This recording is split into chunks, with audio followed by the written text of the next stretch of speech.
reaparecer en este espacio que es también tu casa, sin censura. Yo tenía la ligera sospecha, emoción de que estabas trabajando en un capítulo más de Guerra Híbrida y precisamente nos das la sorpresa este fin de semana, porque muchas personas me preguntaban, pero ¿cómo es posible que no sepas de Daniel Marmolejo? Les digo, es que me imagino que está encerrado.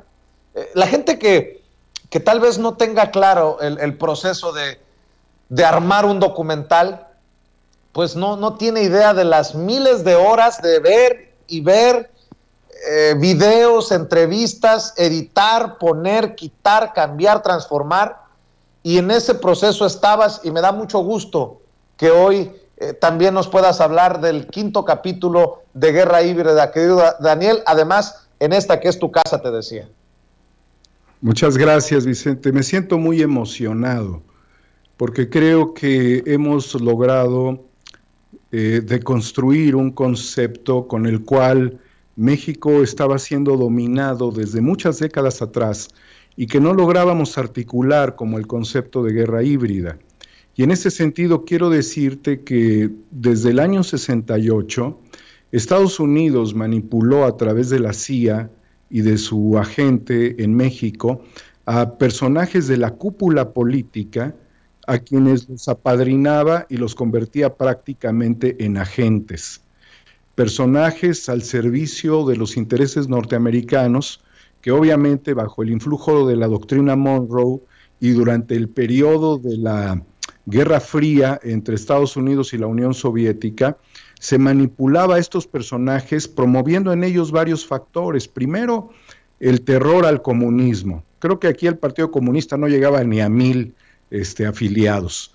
Y luego también el otro aspecto era, desde luego, influenciar en ellos una especie de combate porque tenían grandes ambiciones presidenciales. Querían ser los sucesores de Gustavo Díaz Ordaz, entre ellos Marcelino García Barragán, Luis Echeverría.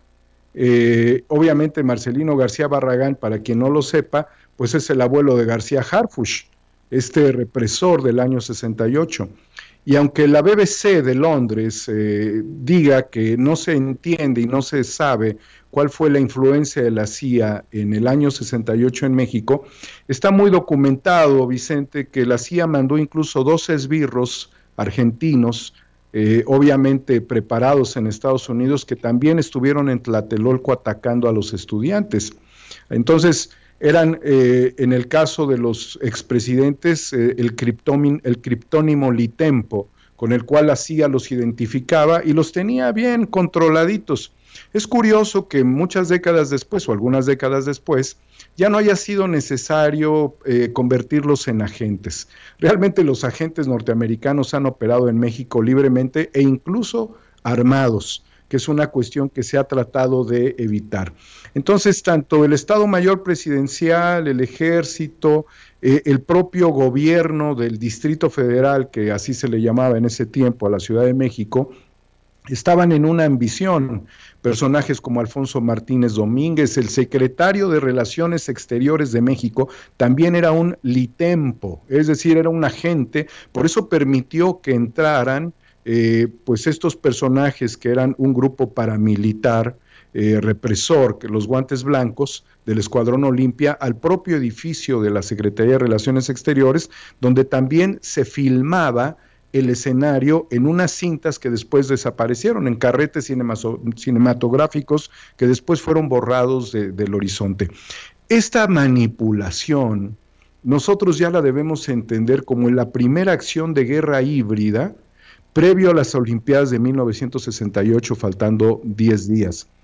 Entonces era necesario conceptualizar y referenciar el origen de la guerra híbrida en México, Vicente. Y el capítulo es un capítulo que tiene muchas cosas fundamentales para la formación de la conciencia política e histórica de nuestro país en la búsqueda de la verdad y de la justicia. Es por ello que hay elementos que anticipan todos estos fenómenos cuando se ve la figura del expresidente Miguel Alemán Velasco, Valdés, del expresidente Miguel Alemán Valdés, quien además era un personaje también financiado por intereses extranjeros y que se dedicó a depredar en este país y a hacerse monumentos a sí mismos, mismo incluso en la misma explanada principal de Ciudad Universitaria frente a la rectoría. El repudio de los jóvenes del 68 fue creciendo, dinamitaron ese monumento a la corrupción. Este personaje muy vinculado con las televisoras, con Televisa, con Telesistema Mexicano, que volvió a su hijo comentarista, al Junior, y que después se hizo toda una estirpe de depredadores sistemáticos en México, llegó a su límite en la cuarta transformación por un personaje fundamental que es la doctora Raquel Buenrostro. Me pongo de pie ante la doctora Raquel Buenrostro, querido Vicente, porque ella ha logrado impedir que estas castas de depredadores continúen. Pero este capítulo tiene muchos elementos donde también se expone el fenómeno de las farmacéuticas, se expone el fenómeno de la pérdida de casas, de economía, cuando la gente requiere una atención de tercer nivel, porque desde el año 85, cuando se instituye la Fundación para la Salud, FunSalud, aquí en México, fue lograda a través de recursos públicos. En pleno terremoto de 1985, el gobierno de Miguel de la Madrid contribuía a la privatización a través de la consolidación de este modelo, en el cual está rodeado de corporaciones como FEMSA, ¿sí?, como Nestlé, bancos, en realidad sujetos que no tendrían, sujetos empresariales, corporaciones que tendrían que estar ajenas a la salud, pero desde entonces fueron estableciendo un modelo, y esto lo expone magistralmente y muy rápidamente el doctor Ondarza, que ha sido el extractivismo. Fíjate a qué nivel llegamos, y se expone en Guerra Híbrida, hacer del enfermo una minería de dinero para las grandes corporaciones dedicadas a administrar la enfermedad y no la salud, y dedicadas a tripular a los gobiernos neoliberales. Guerra Híbrida nos lleva, Vicente, al escrutinio de la historia, nos lleva a reflexionar sobre los modelos económicos implantados, como lo que tenemos prácticamente con el otro modelo extractivista, a través de estos negocios retails, tiendas de conveniencia como los Oxxos, y que me llevó a mí a un debate con el presidente del Consejo Coordinador Empresarial, y es muy importante cómo lo reflexiona el economista Ronald Moncayo, porque ese debate, Vicente, es el debate que abre la perspectiva para nuestro país. ¿Qué quiero decir con ello? Recientemente, hace un par de días, la doctora Claudia Sheinbaum, quien es una fuerte postulante para la sucesión presidencial, dice que se acabó el neoliberalismo. Y yo creo que en el discurso se ha acabado, pero en la práctica el neoliberalismo continúa. ¿Y por qué me atrevo a decir esto? Porque mientras no sustituyamos los modelos extractivistas de la economía por modelos de economía de desarrollo comunitario, cooperativo, no habremos ganado todavía la batalla al neoliberalismo. El trabajo ejemplar del presidente Andrés Manuel López Obrador de distribuir la riqueza que llega a través del gobierno a todas las personas que tienen necesidades en este país muy diversas y que han sido empobrecidas a lo largo de todo el periodo, desde Miguel Alemán, que venimos viendo toda esta devaluación y toda esta contradicción del uso del poder para intereses particulares, hasta los últimos como el de Peña Nieto. Está muy consolidado este modelo extractivista. Entonces, en el discurso se puede decir que sí, que el modelo neoliberal, porque el gobierno está haciendo prácticamente una distribución de la riqueza que se quedaba en las manos de Videgaray, de Peña Nieto, de Miguel de la Madrid, de Carlos Salinas de Gortari, de Vicente Fox, de Felipe Calderón y sus secuaces.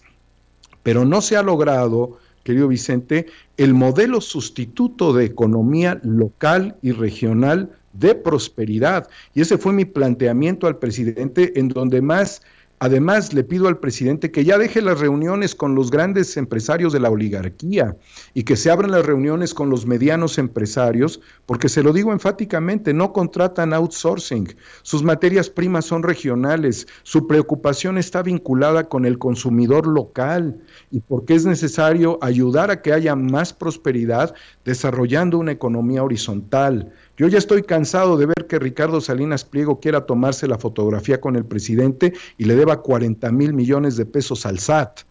Y se están cayendo, Vicente, porque justamente ves renuncias de funcionarios del más alto nivel vinculados con empresas offshore en el mundo. ¿Sí? Pero esto ha llegado prácticamente a un momento muy importante. Se está jugando el destino del país y esto lo reflexiona el maestro Ronald Moncayo de manera definitiva. O sea, esta segunda vuelta de tuerca de la Cuarta Transformación debe de garantizar no solamente los programas sociales, sino la concatenación de las economías, de las microeconomías, para poder desarrollar cadenas productivas de valor, pero no en las manos de Amazon, no en las manos de Zuckerberg, no en las manos de Slim, sino en las manos de Pérez, de López, de García, del pueblo de México. Entonces, este es el debate más importante que hemos dado en la mañanera. Fue el último debate que yo he podido dar, mi última participación pública, y sabemos las consecuencias de las cuales es innecesario volver a escarbar. Está claro por qué fue la última. Pero yo no me he bajado de la intención ni de la preocupación social, de la preocupación colectiva. Por eso después de eso seguimos construyendo el modelo de redes sociales. Y por eso Guerra Híbrida también apunta a otros factores muy importantes como es la justicia.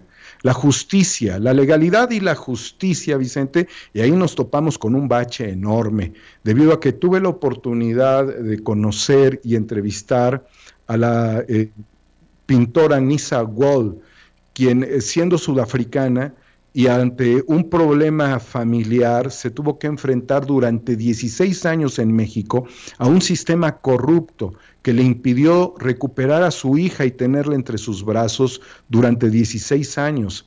Pero qué curiosidad que cuando jalas el hilo de un problema de tipo civil que se pudo haber resuelto si los abogados hubiesen estado del lado de la defendida, ¿sí? Y no hubiese habido ningún problema, te va desencadenando todo esto una fenomenología sumamente compleja que te lleva a Guillermo Álvarez, a Víctor Garcés Rojo, a Alfredo Álvarez Cuevas, a Carlos Cabal Peniche, a Miguel Alemán Magnani, a Interjet, a Cruz Azul. Entonces hay un desencadenamiento que también lo reflexiona el presidente de la República cuando dice que todos estos poderes autónomos, ajenos al poder político, al poder público, tenían controlados a la mayoría de los jueces, de los magistrados, de los ministros de la Corte. Y qué importante es en este capítulo llegar a la persona del doctor Santiago Nieto, quien es una de las personas más queridas y respetadas en este país. Entrevisté, querido Vicente, al abogado, al señor abogado de la patria, el doctor Santiago Nieto. Me emocionó muchísimo entrevistarlo, porque independientemente de haber tenido intercambios en las mañaneras con él y poder comentarle temas que dieron como conclusión resolver un problema enquistado durante más de 3 décadas, que fue además una estafa 6 veces más grande que la estafa maestra, el tema de Cruz Azul, he encontrado a un hombre lleno de virtudes y de trabajo distinguidísimo, que no se va a detener ante la corrupción en este país y que además tendría que estar sustituyendo hoy mismo al fiscal de la Nación. Y así lo digo determinante, Vicente. Yo no vine a ocupar ningún minuto de tu espacio sin decir una sola de las cuestiones que son significativas para la historia actual de nuestro país y cómo la vamos a construir. Santiago Nieto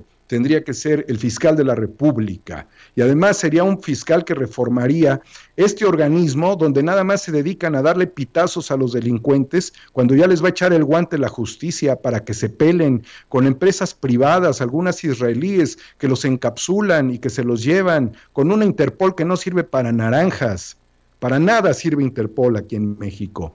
Entonces, hemos aceptado en Guerra Híbrida el reto de llegar hasta la esencia de la problemática en los aparatos de justicia. Y yo, esto ya lo digo a título personal, yo veo aquí la necesaria urgencia de un nuevo fiscal de la nación. Ya pasaron 3 años, Vicente, y hay 2 factores que están atorados en este momento, y también lo debo de decir. Por un lado, lo que acabo de señalar, que es el Poder Judicial, corrupto, depredador corrupto, que funciona para salvar a los que siempre, o sea, Magnani, lo dice la pintora Nisa Wall, se peló desde principios de año y apenas la justicia pregunta dónde, absolutamente, él es francés, por si no lo sabían, ¿sí? Y por el otro lado tenemos el problema de la economía, y aquí voy a enfatizar algo muy importante en las propias palabras, por eso lo señalo y entrecomillo, de Carlos Salazar Lomelí, el presidente del Consejo Coordinador Empresarial, donde él asume que son este grupo empresarial los que tienen que llevar el destino de la economía de nuestro país. Pues por Dios, es anticonstitucional. Nosotros no votamos para que Ricardo Salinas Pliego, para que el Diablo Fernández, para que Zambrano lleven el control de la economía de este país, pero aquí hemos descubierto algo muy importante, Vicente, y yo no me voy a hacer pendejo aquí, ¿sí? Ellos tienen a un personero en la Secretaría de Economía para poder hacer eso que se le salió decirlo, lo escupió sin querer en ese debate público, ¿sí? Y ese es un grave problema para el país, porque si nosotros queremos y aspiramos a una economía de desarrollo, necesitamos una gente que no responda a los intereses del Grupo de Monterrey, donde además hay que sumar, evidentemente, a Ricardo Salinas Pliego. Un fenómeno también muy bien expuesto, tanto en la historia de la familia Salinas, como de sus propios ires y devenires corruptazos terribles de lo que significan los meros de Monterrey y de lo que significa esa especie de cosa nostra regiomontana, en donde no hay escrúpulos finalmente, sino los intereses más terribles, extractivistas a nivel país, y que bueno, ahí está muy clara la forma en la que ellos han operado. Se robaron la concesión de CNI, pero teníamos a un personaje indolente, frívolo y simplista, como lo fue Vicente Fox. ¿Y yo por qué? Está más que claro. Luego siguieron con todo el escenario de depredación a través de exenciones fiscales. Luego se disfrazaron, evidentemente, de personajes caritativos con sus fundaciones. Y tristemente, Vicente, triste y lamentablemente, está el tema de Andrés Roemer. Quiero en este momento también destacar la reflexión del gran historiador y periodista Jesús Almerón, quien hace un análisis de una tríada compuesta por Ricardo Salinas Pliego, por Andrés Roemer y por el embajador de México en Estados Unidos, Esteban Moctezuma. Mi querido Daniel, fíjate, con todo esto que estás mencionando,